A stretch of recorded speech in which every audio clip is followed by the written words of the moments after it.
Hello అండి, first time చూసే వాళ్ళకైతే నా పేరు సాగరిక. సందేశ్ కి ఎప్పుడైతే ఆటిజం కన్ఫర్మ్ అయిందో అప్పుడు మాకు 3 థెరపీస్ అయితే చెప్పారండి. ఫస్ట్ వచ్చి ఆక్యుపేషనల్ థెరపీ ఓటీ, దానిలో సెన్సరీ ఇష్యూస్ ఉన్నా లేకపోతే హైపర్ ఉన్నా కంట్రోల్ అవుతారని చెప్పారనమాట. తర్వాత వచ్చేసి నెక్స్ట్ వచ్చేసి బీటీ బిహేవియర్ థెరపీ, తర్వాత ఇంకోటి వచ్చేసి స్పీచ్. ఈ 3 అయితే చేయించుకోమని చెప్పారు. ఈ 3 థెరపీస్ కంటిన్యూ చేస్తే త్వరగా రికవర్ అవుతాడు, హైపర్ కంట్రోల్ అవుతాడు, బిహేవియర్ లో ఉన్న ఇష్యూస్ అన్ని పోతాయని చెప్పారనమాట. ఇంకా వాళ్ళు మాకు ఖచ్చితంగా చెప్పింది ఏంటంటే 1 year లో సందేశ్ లో కొన్ని చేంజెస్ అయితే వస్తాయి. ఆ తర్వాత మళ్ళీ మనం ఇంకా కొన్ని చేంజెస్ చేసుకుంటూ వెళ్తే త్వరగా రికవర్ అవుతాడు, త్వరగా నార్మల్ అయిపోతాడని చెప్పారనమాట.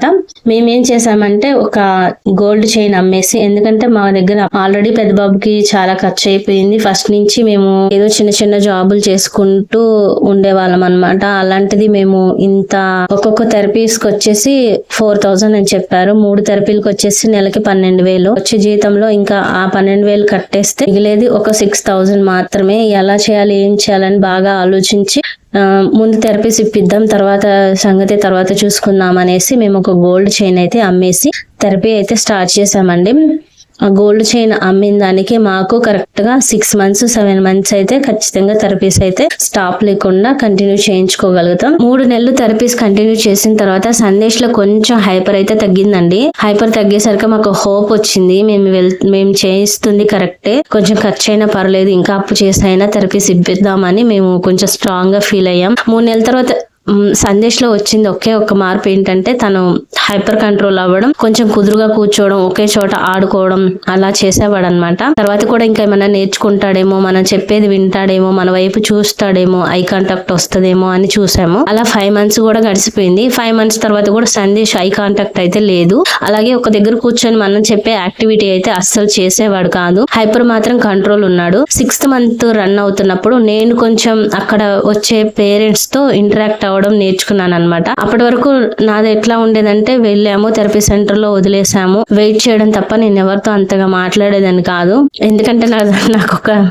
ఎందుకంటే నాకు ఒక ప్రాబ్లం ఉంది. ఏంటంటే అక్కడికి వచ్చే వాళ్ళు అందరు రిచ్ గా ఉండేవాళ్ళు, నేను చాలా పూర్. మాట్లాడితే బాగోదేమో, వాళ్ళు ఏమన్నా అనుకుంటారేమో, వాళ్ళు ఏమన్నా ఫీల్ అవుతారేమో, చూడడం పూర్ కాబట్టి వాళ్ళతో మాట్లాడొచ్చో మాట్లాడకూడదు అనే భయంతో నేను ఎవరితో మాట్లాడేదాన్ని కాదు. సపరేట్ గా కూర్చునేదాన్ని, అందరికి దూరంగా ఉండేదాన్ని. కొంచెం వాళ్ళందరూ రిచ్ గా కనిపించడం వల్ల తర్వాత మెల్లమెల్లగా కొంతమంది నాతో మాట్లాడటం స్టార్ట్ చేశారు. మీ బాబుకి ఏమన్నారు, ఏం చెప్పారని వాళ్ళే నాతో మాట్లాడారు. ఇంకొంచెం ఫ్రీగా అనిపించినప్పుడు ఒకరితో మాట్లాడిన, ఒక పేరెంట్ తో మాట్లాడిన తర్వాత ఆవిడ చెప్పింది విని నాకు ఏం చేయాలో అర్థం కాలేదు. వాళ్ళ పాప మైల్డ్ ఆర్టిస్టిక్, తను హైపర్ కాదు, తను చాలా మైల్డ్ ఆటిజం సిమ్టమ్స్ తో ఉందంట. వాళ్ళు 2 years నుంచి వస్తున్నారు. ఎప్పుడన్నా గ్యాప్ వచ్చేసిందంటే పాప నేర్చుకున్నాయి కొన్ని వెనక్కి పోవడం, హైపర్ అయ్యే ఫుడ్ తిన్నా పాపలో చాలా చేంజెస్ వచ్చాయంట. మళ్ళీ స్టార్టింగ్ నుంచి కొన్ని థెరపీస్ మళ్ళీ ఏవైతే వద్దు ఇంకా చాలా ఆపేసామో మళ్ళీ అవి ఇస్తూ ఉండేవాళ్ళంట. అలా వాళ్ళు ఇప్పటికి 2 years నుంచి పాపకి థెరపీస్ కంటిన్యూ చేస్తున్నారంట. అది విన్నాక వెనక్కి వచ్చేసిన తర్వాత మళ్ళీ స్టార్ట్ చేసి మళ్ళీ ముందుకు తీసుకెళ్ళాలి అని నాకు ఆవిడ చెప్పారు. అయితే ఆవిడ ఏం చెప్పారంటే థెరపీస్ మీద ఆధారపడకుండా నువ్వు కూడా ఇంట్లో ఏదో ఒక యాక్టివిటీ చేయించు, ఓన్లీ థెరపీస్ కి తీసుకొస్తే సరిపోదని చెప్పారు. అయితే ఇంట్లో మనం ఏం చేసుకోవాలని తను అడిగినప్పుడు థెరపీస్ అంటే తనేం చెప్పిందంటే ఇక్కడ థెరపీ సెంటర్ నుంచి వెళ్ళిన తర్వాత మళ్ళీ ఆ పాపని సపరేట్ గా ఒక టీచర్ దగ్గర పంపిస్తానంట, ట్యూషన్ లాగా. ఇక్కడ నేర్చుకునే కాక మళ్ళీ అక్కడ కూడా నేర్పిస్తారంట. వాళ్ళు అంత కష్టపడి అంత చేస్తున్నప్పటికీ వాళ్ళ పిల్లల్లో నాకు అంత మార్పు అంటే నార్మల్ కిడ్స్ లాగా అనిపించే వాళ్ళు కాదు.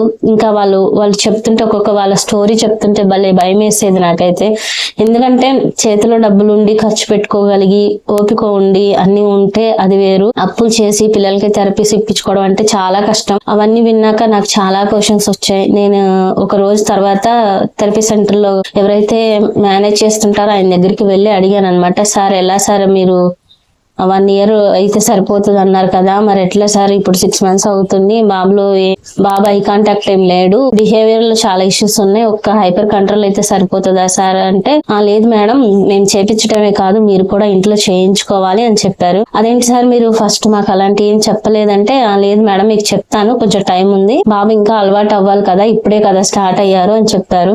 అలవాటు అవ్వాలంటే ఇంకా టైం పడుతుంది, ఇప్పుడే యాక్సెప్ట్ చేయాలి కదా బాబు కూడా థెరపిస్ట్ అని చెప్పారు. అప్పటికి ఒక హోప్ ఏంటంటే థెరపిస్ట్ తో సందేశ్ నార్మల్ అయిపోతాడని మా ఫీలింగ్ ఉండేనప్పటికీ. ఆ తర్వాత సందేశ్ వాళ్ళకి అలవాటు అయ్యి సందేశ్ ముందు థెరపిస్ట్ ని యాక్సెప్ట్ చేసి అలవాటు చేసుకోవడానికి ఇంకా 1 year టైం పడుతుంది అనేసరికి మా దగ్గర ఉన్న బడ్జెట్ ఆల్రెడీ మేము చైన్ అమ్మేసిన డబ్బులు అయితే మాకు 6 months తర్వాత అయిపోయాయి. ఇంకా తర్వాత మళ్ళీ థెరపిస్ట్ చేయించుకోవాలంటే ఇంకా మళ్ళీ ఏదన్నా తాకట్టు పెట్టుకోవడమో ఏదన్నా అమ్ముకోవడమో చేయాలి. అంటే ఈ మధ్యలో కొంచెం పిల్లలకి హెల్త్ ఇష్యూస్ వచ్చి ఆ మనీ వీళ్ళకి ఖర్చు అయిపోయినాయి అనమాట.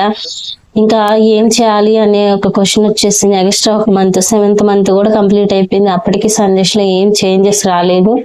నేను ఎక్కువ మంది పేరెంట్స్ తో ఇంటరాక్ట్ అయిన తర్వాత ఇంకా ఒక ఆలోచన అయితే నాకు వచ్చేసింది, ఇంకా మనం ఇంతకు మించి ఎక్కువ థెరపిస్ట్ చేయించలేము, ఇంకా ఆపేయడం మంచిది.